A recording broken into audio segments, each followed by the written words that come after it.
Bonjour Brigitte. Bonjour Sophie. Déjà, merci Karine de bien vouloir répondre à mes petites questions. Bonjour Colette. Bonjour Sophie.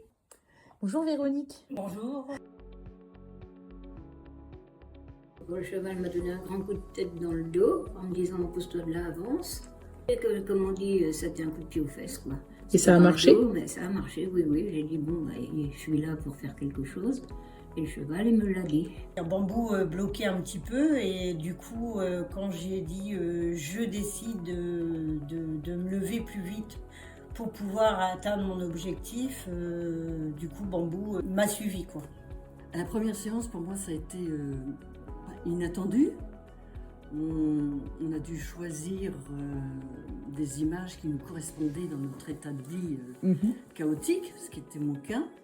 Et ça a été très très instructif parce que j'avais pris un petit papier blanc et puis c'est devenu une table de papier blanc. C'est un contact en dehors du contact humain qui vraiment apaise, détend. Des libérations par rapport aux blessures du passé, des libérations de certains blocages.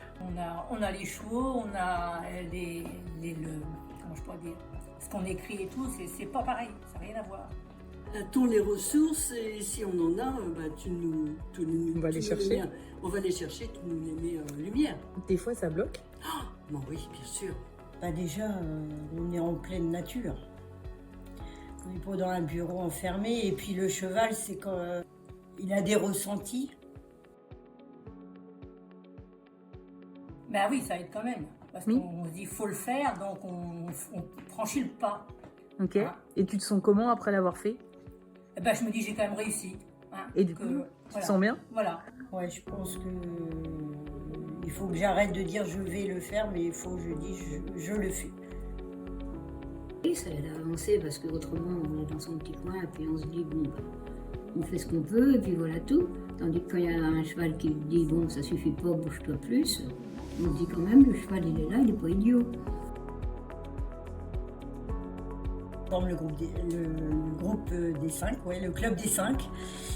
Et c'est plutôt convivial, un moment agréable, un moment de bien-être. J'arrivais pas à sortir de chez moi. Bon. Et maintenant? Et alors, j'y arrive. Des fois, je reconnais cette difficulté. Mais maintenant, c'est quoi 15% sur 100%. Donc, ça a bien avancé.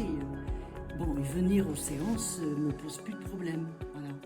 On est content de venir, voilà. On a pris confiance, je dirais. Puis on a réussi à faire des liens avec les copines finalement. On est un groupe. Déjà être en groupe, de pouvoir parler chacun nos problèmes, donc ça nous donne du courage. Je pense que je me pensais inintéressante et on m'a confirmé que c'était pas le cas. Oui. Oui? Oui. Pourquoi? Parce que ça change les idées. Différent plutôt que d'aller voir un psychologue ou un truc comme ça. Parce que le cheval, tu te dis, il est pour rien. Il peut être mon ami, je peux aussi être son ami. Mais voilà, lui, après tout, une fois que c'est fini, il pense plus à moi.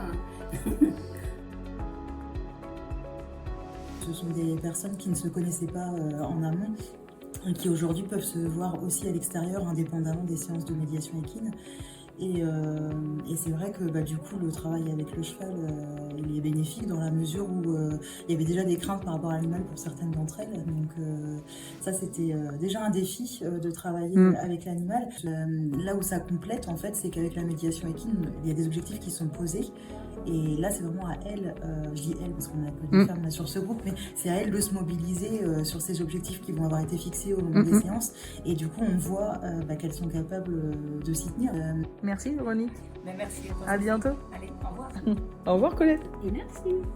Donc je te dis à bientôt pour la suite. Oui, Sophie. Merci Karine.